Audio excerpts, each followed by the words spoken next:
दंडवत प्रणाम. दंडवत प्रणाम. आजच्या या सखोल चर्चेमध्ये आपलं स्वागत आहे.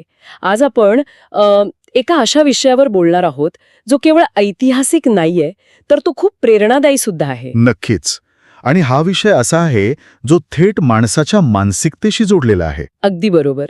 आपण महानुभाव पंथाचा इतिहास आणि विशेषतः श्री चक्रधर स्वामींच्या विचारांचा वारसा पुढे नेणाऱ्या एका अत्यंत अद्भुत प्रवासावर आज ही सखोल चर्चा करणार आहोत. हो. आणि आपला मुख्य स्रोत आहे पेटे हरिव्यास यांच्या बखरी. बरोबर. तर श्रोत्यांसाठी मी आधी एक छोटीशी पार्श्वभूमी देते, म्हणजे नक्की काय घडलं होतं याचा एक अंदाज येईल. हो, ते उत्तम राहील. तर ही घटना आहे साधारण शके 1250च्या सुमारासची. एक अवघ्या 14-15 वर्षांचा तरुण मुलगा ज्याचं नाव हरी असतं, तो घरदार सोडून संन्यास घेतो हां. आणि एका आंब्याच्या झाडाखाली आपली अफाट चिकाटी सिद्ध करून तो परशुराम व्यास या गुरूंचं मन जिंकतो. पण खरी कथा तिथे संपत नाही, ती तिथून सुरू होते. अगदीच. ती तर फक्त सुरुवात असते. हो ना. गुरुजी त्याला सुरुवातीला ज्ञान नाकारतात. आणि मग नियती असा काही खेळ खेळते की एका पडक्या मंदिरात आजारी असलेल्या गुरुच्या मुखातून साक्षात ब्रह्मविद्याशास्त्र बाहेर पडतं. बापरे, तो प्रसंग खरोखरच अंगावर काटा आणणारा आहे. खरंच. आणि हा तरुण मुलगा ते सगळं ज्ञान तिथे असलेल्या एका भिंतीवर चक्क कोळशाने लिहून काढतो. आणि ब्रह्मविद्येची पेटी उघडल्यामुळे त्याला पेटे हरिव्यास हे नाव मिळतं. आणि पुढे जाऊन ते याच पंथाचे आचार्य बनतात. हो. तर ठीक आहे, आपण हे सगळं जरा सविस्तर समजून घेऊया. कारण या प्रवासामागे जी मानसिकता आहे, जी ज्ञानाची तळमळ आहे, ती आजच्या काळातही खूप महत्वाची आहे. तसं पाहिलं तर या कथेतून आपल्याला श्री चक्रधर स्वामींच्या तत्वज्ञानाचं एक वेगळंच रूप पाहायला मिळतं. म्हणजे ज्ञान मिळवणं आणि ज्ञान पचवणं या दोन पूर्णपणे वेगळ्या गोष्टी आहेत. अच्छा, म्हणजे नुसती माहिती असणं पुरेसं नाही. अगदी बरोबर. ते ज्ञान पचवण्याची क्षमता लागते आणि हेच या संपूर्ण प्रवासाचं सार आहे. तर आपण या प्रवासाच्या अगदी सुरुवातीच्या प्रसंगाकडे वळूया. कडक उन्हाळ्याचे दिवस आहेत. सगळीकडे आम्रवृक्ष म्हणजे आंब्याची झाडं फळांनी लगडली आहेत. आणि एका आंब्याच्या झाडाशेजारी असलेल्या बाभळीच्या झाडाखाली परशुराम व्यास हे आपले अध्ययन करत बसले आहेत. बरोबर. तिथे ते शांतपणे बसलेत. हो. आणि तिथे गावातील काही मुलं येतात. झाडाच्या अगदी शेंड्यावर असलेला एक आंबा पाडण्यासाठी ही 10-15 मुले अक्षरशः जीवाचा आकांत करतात, पण तो आंबा काही केल्या खाली पडत नाही. साहजिक आहे. शेंड्यावरचा आंबा पाडणं सोपं नसतं. हो ना. मग उन्हाचा तडाखा आणि ते अपयश यामुळे सगळी मुलं थकून निघून जातात. पण तो हरी नावाचा एकटा मुलगा तिथेच थांबतो. तो हार मानत नाही.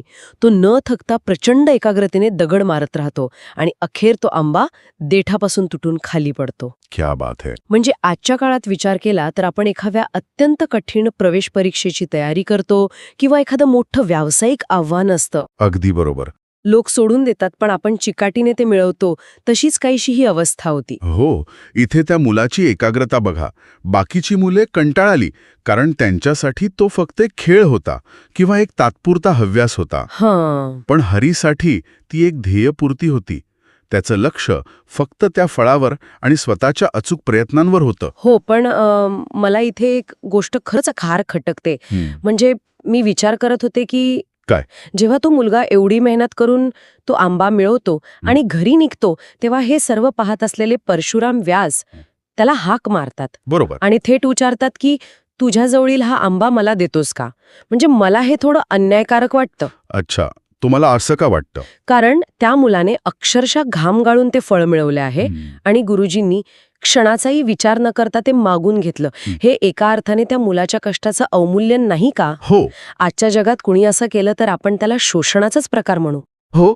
तुमचा हा दृष्टिकोन आजच्या भौतिकवादी जगाच्या चष्म्यातून अगदी स्वाभाविक वाटतो. हो ना. कुणालाही असंच वाटेल. पण आपण शके 1250च्या काळातील आध्यात्मिक मूल्य आणि गुरुकुल पद्धतीचा विचार करायला हवा. परशुराम व्यास हे काही सामान्य गृहस्थ नव्हते. ते ज्ञानी पुरुष होते. अगदी बरोबर. ते महानुभाव पंथाचे एक प्रगल्भ ज्ञानी पुरुष होते. त्यांना त्या आंब्याची अजिबात भूक नव्हती. मग त्यांनी तो का मागितला? ते त्या मुलाची एक अत्यंत कठीण अशी मानसिक परीक्षा घेत होते. आध्यात्मिक मार्गावर धैर्य आणि औदार्य या 2 स्तंभांवर संपूर्ण इमारत उभी असते. अच्छा, धैर्य आणि औदार्य. हो. जोपर्यंत फळ मिळत नाही तोपर्यंत अखंड प्रयत्न करणे हे त्याचं धैर्य होतं. पण खरी परीक्षा फळ मिळाल्यावर सुरू होते. म्हणजे फळावरील आसक्ती सोडण्याची परीक्षा. अगदी तसंच. ज्या क्षणी तो आंबा हातात पडला त्या क्षणी हा माझा आहे, मी यासाठी कष्ट केलेत, हा अहंकार निर्माण होणं अत्यंत सोपं असतं. हो, हे तर खूपच नैसर्गिक आहे. आपण सगळेच तसं करतो. बरोबर. पण कष्टार्जित फळ एका क्षणात आणि कोणत्याही संकोचाशिवाय दुसऱ्याला दान करणं हे त्याचं औदार्य होतं.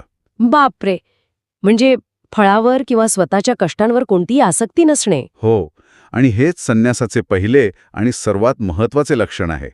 हरीने क्षणाचाही विलंब न लावता तो आंबा गुरूंना दिला. क्या बात आहे. या एका कृतीने त्याने सिद्ध केलं की तो भौतिक गोष्टींच्या पलीकडे गेला आहे. परशुराम व्यासांना आंब्याची नव्हे तर अशाच एका निर्मळ आणि निर्लेप शिष्याची भूक होती. अरे वा, हा खरोखरच विचार करायला लावणारा पैलू आहे.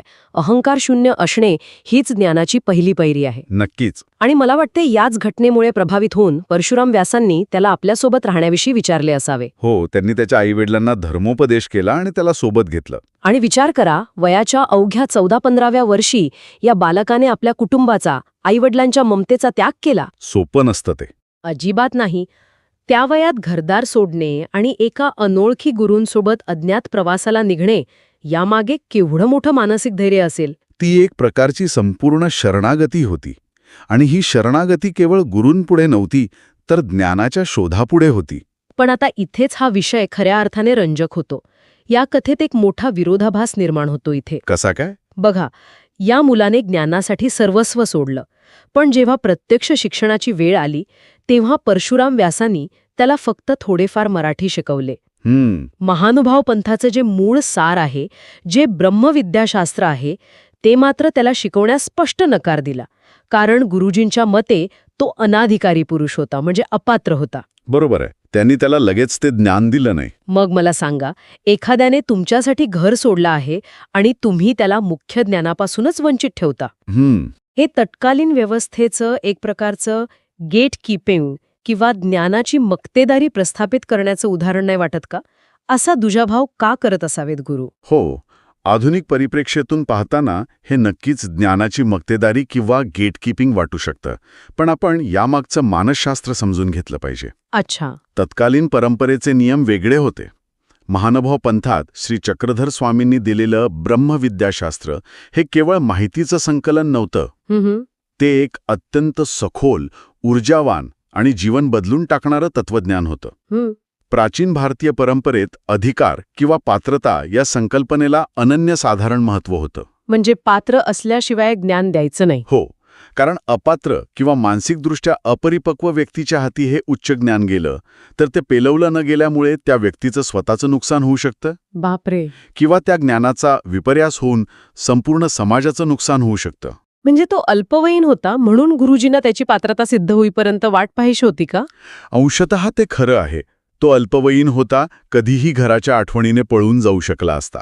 पण त्याहूनही महत्वाचं म्हणजे गुरुजी त्याची सहनशीलता तपासत होते. अच्छा, म्हणजे ही पण एक परीक्षाच होती. हो ना. जर मी याला ज्ञान दिलं नाही तर हा चिडतो का, हा बंडखोरी करतो का, की हा संयम बाळगून सेवेत मग्न राहतो, हे ते पाहत होते. खरंच की. कारण ज्ञान हे विकत घेण्याची किंवा हट्टाने मिळवण्याची वस्तू नाहीये. ते शिष्याच्या अंतःकरणात रुजावं लागतं.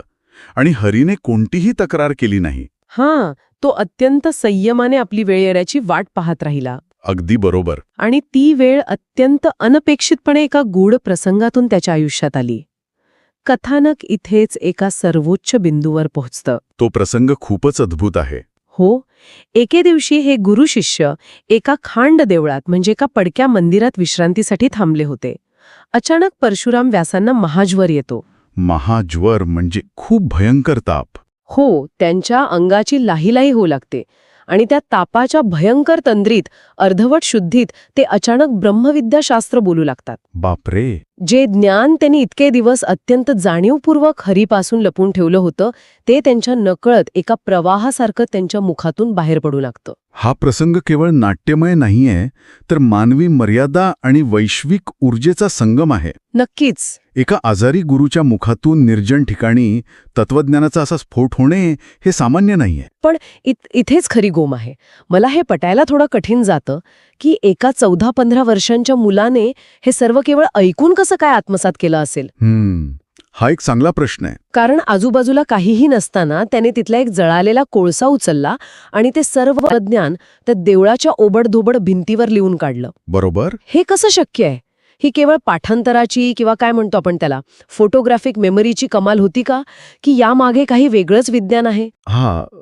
अत्यंत अचूक आणि महत्वाचा प्रश्न विचारलात तुम्ही. हे केवळ यांत्रिक पाठांतर किंवा फोटोग्राफिक मेमरी नक्कीच नव्हतं. अच्छा. इथे आपल्याला त्या कोळशाच्या आणि भिंतीच्या पलीकडे पाहावं लागेल. जर आपण याला व्यापक संदर्भाशी जोडलं तर ज्ञानाची प्राप्ती ही केवळ शब्दांच्या देवाणघेवाणीतून होत नाही. मग कशी होते? जेव्हा हरीने तो आंबा निस्वार्थपणे दान केला होता आणि जेव्हा तो गुरूंनी ज्ञान नाकारूनही शांतपणे सेवा करत होता, तेव्हाच त्याच्या मनातील अहंकाराचा आणि अपेक्षांचा कोलाहल शांत झाला होता. म्हणजे तो आतून शांत होता. हो, त्याचं मन पूर्णपणे रिकाम आणि ग्रहणशील झालं होता. म्हणजे त्याची मानसिक पाटी आधीच तयार होती, त्याला फक्त कोळशाची गरज होती. अगदी तसंच. आपण आजच्या जगात सतत माहितीच्या ओझ्याखाली जगतो. आपलं मन इतकं भरलेलं असतं की नवीन काहीतरी आत्मसात करण्याची आपली क्षमता कमी होते. हे अगदी खरं आहे. आपलं लक्ष सतत विचलित होत असतं. पण हरीची अवस्था एका रिकाम्या भांड्यासारखी होती. जेव्हा गुरुजींच्या मुखातून ते उच्च कोटीचं तत्वज्ञान स्रवू लागलं, तेव्हा ते केवळ त्याच्या कानांवर पडत नव्हते, ते थेट त्याच्या रिकाम्या एकाग्र अंतःकरणात कोरले जात होते. अरे वा. कोळसा आणि भिंत ही तर केवळ भौतिक साधने होती. खरी नोंद त्याच्या प्रगल्भ झालेल्या जाणीवांवर होत होती. तो अत्यंत अलर्ट होता. संधीची वाट न पाहता अनपेक्षित क्षणी आलेल्या संधीला त्याने आपल्या संपूर्ण अस्तित्वाने कवेत घेतलं. हे ऐकताना अंगावर काटा येतो खरंच. ज्ञान कुठून आणि कोणत्या परिस्थितीत मिळेल याचा काही नियम नाही. अजिबात नाही. काही वेळानंतर जेव्हा परशुराम व्यासांचा ताप उतरतो, ते सावध होतात. त्यांची नजर भिंतीकडे जाते आणि त्यांना तिथे चक्क ब्रह्मविद्येचे बोल लिहिलेले दिसतात. त्यांना तर धक्काच बसला असेल. हो ना. ते आश्चर्याने विचारतात, हरी, हे कोणी लिहिले आहे? आणि तो नम्रपणे उत्तर देतो की तुम्ही आता जे बोलत होता तेच मी लिहून काढले आहे. क्या बात आहे. या एका क्षणात गुरुजींचे सर्व आडाखे, त्यांचं ते गेट कीपिंग कोसळून पडतं. त्यांना एक फार मोठा साक्षात्कार होतो. आणि तो साक्षात्कार या गोष्टीचा होता की आपण ज्याला आपल्या मानवी बुद्धीने अनाधिकारी ठरवत होतो, तो तर साक्षात निसर्गाने आणि ईश्वरी सत्तेने निवडलेला अधिकारी पुरुष आहे. बरोबर. जेव्हा गुरु आपली दारे बंद करतो, तेव्हा शिष्याची खरी तळमळ निसर्गालाच अशी परिस्थिती निर्माण करायला भाग पाडते जिथे ज्ञानाचा प्रवाह रोखणे अशक्य होते. म्हणजे त्यांना जाणवलं की ही साक्षात ईश्वराचीच इच्छा आहे. हो, परशुराम व्यासांना जाणवतं की साक्षात श्री चक्रधर स्वामींचीच ही इच्छा आहे की या बालकाकडे हे ज्ञान सुपूर्द केले जावे. आणि मग ते त्याला खऱ्या अर्थाने जवळ करतात. लीळाचरित्र सूत्रपाठ यांसारख्या महानुभाव पंथाच्या सर्वोच्च ग्रंथांचा आणि ब्रह्मविद्याशास्त्राचा अभ्यास ते त्याला अधिकृतपणे शिकवतात. बरोबर आहे. तर या सगळ्याचा नेमका अर्थ काय होतो? या घटनेनंतर समाज त्याला पेटे हरिव्यास या नावाने ओळखू लागला. हो, हे नाव खूपच अर्थपूर्ण आहे. पेटे म्हणजे पेटी उघडणारा. ज्या मुलाने स्वतःच्या चिकाटीने आणि समयसूचकतेने ब्रह्मविद्याशास्त्राची बंद पेटी उघडली, तो पेटे हरिव्यास.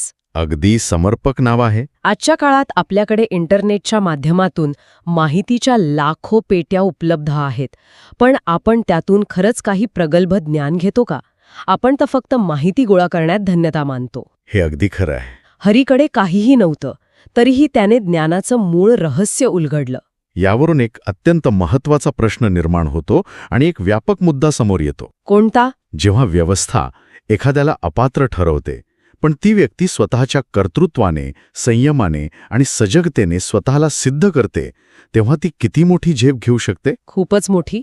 परशुराम व्यासांच्या निधनानंतर महानुभाव पंथातील तत्कालीन कवीश्वर मंडळींनी या पेटे हरिव्यासांची अफाट विद्वत्ता आणि योग्यता पाहिली. ज्या तरुणाला कधी काळी ज्ञान नाकारलं गेलं होतं त्याच तरुणाला या मंडळींनी चक्क आचार्यत्व बहाल केलं. खरोखरच एक मोठा विरोधाभास आणि तितकाच मोठा विजय आहे. जो सुरुवातीला अपात्र मानला गेला तोच पुढे जाऊन त्या संपूर्ण पंथाचा सर्वोच्च रक्षक आणि प्रसारक बनला. हो, आणि त्यांनी छोटी मोठी नाही तब्बल 15 वर्ष आचार्य गादी चालवली. बापरे, 15 वर्ष? हो, आणि शके 1280 मध्ये या महापुरुषाचा देहांत झाला. एका आंब्याच्या झाडापासून सुरू झालेला हा प्रवास एका पंथाच्या आचार्य गादीवर जाऊन पोहोचला. खरोखरच हा प्रवास थक्क करणारा आहे. या प्रवासात आपल्याला मानवी अस्तित्वाचे 3 टप्पे दिसतात. पहिला टप्पा म्हणजे भौतिक जगातील चिकाटी, जो त्या आंब्याच्या प्रसंगात दिसतो. बरोबर. दुसरा टप्पा म्हणजे संयम आणि प्रतीक्षा, जो ज्ञान नाकारल्यावर दिसतो. आणि तिसरा टप्पा म्हणजे सजगता, जो पडक्या देवळातील प्रसंगात दिसतो. या सखोल चर्चेच्या शेवटी येताना आपण सर्व श्रोत्यांनी याचा आपल्या जीवनाशी संबंध जोडला पाहिजे. नक्कीच. आपण सगळेच जण दररोज कोणत्या ना कोणत्या आंब्यासाठी म्हणजे आपल्या करिअरमधील, व्यवसायातील ध्येयासाठी धडपडत असतो. पण जेव्हा ते ध्येय साध्य होतं तेव्हा त्या यशावरील अहंकार बाजूला ठेवण्याचं, ते औदार्य दाखवण्याचं धाडस आपल्यात असतं का? हा खूप महत्वाचा प्रश्न आहे. आणि त्याहूनही महत्वाचा प्रश्न म्हणजे जेव्हा अचानक एखादी मोठी संधी आपल्यासमोर उभी राहते तेव्हा आपली पूर्वतयारी असते का? आपल्याकडे तो कोळसा आणि भिंत असते का की आपण नेहमी सर्व गोष्टी अनुकूल होण्याची, परफेक्ट परिस्थितीची वाट पाहत बसतो? आपण नेहमी तक्रार करत असतो की साधने नाहीत, वेळ नाही किंवा योग्य मार्गदर्शन नाही. हो ना, नेहमीच निमित्त शोधतो आपण. पण पेटे हरिव्यासांच्या या कथेने दाखवून दिलं आहे की जर आतमध्ये शिकण्याची धगधगती आग असेल तर एक पडकं देऊळ आणि साधा कोळसा सुद्धा जगातील सर्वात मोठ्या विद्यापीठाचं काम करू शकतात. अगदी 100% खरं आहे हे. जाता जाता मला एका नव्या आणि प्रगल्भ विचारावर ही चर्चा सोडून द्यायची आहे. सांगा ना. आपण कधी असं विचार केलाय का, जर परशुराम व्यासांना त्या खांड देवळात तो महाज्वर आलाच नसता तर पेटेहरी व्यासांना ते ज्ञान कधी मिळालं असतं का? खरोखरच विचार करायला लावणारा मुद्दा आहे. की त्या 14 वर्षांच्या मुलाची ज्ञानाबद्दलची अत्यंत निर्मळ आणि अथांग तळमळच निसर्गाला अशी परिस्थिती निर्माण करण्यास भाग पाडते जिथे ज्ञानाची ती बंद पेटी उघडलीच जाते. नियती आणि मानवी प्रयत्न यातील हा खेळ खरोखरच अद्भुत आहे. होय, आपले प्रयत्न जर 100% प्रामाणिक असतील तर कदाचित नियतीलाही आपले नियम वाकवून आपल्यासाठी मार्ग बदलावा लागतो. अगदी बरोबर. याच एका गूढ आणि प्रेरणादायी विचारासोबत आपण आजच्या या सखोल विश्लेषणाची इथेच सांगता करूया. श्रोत्यांना हा विचार करण्यासाठी सोबत ठेवून आजची रजा घेऊया. दंडवत प्रणाम. दंडवत प्रणाम.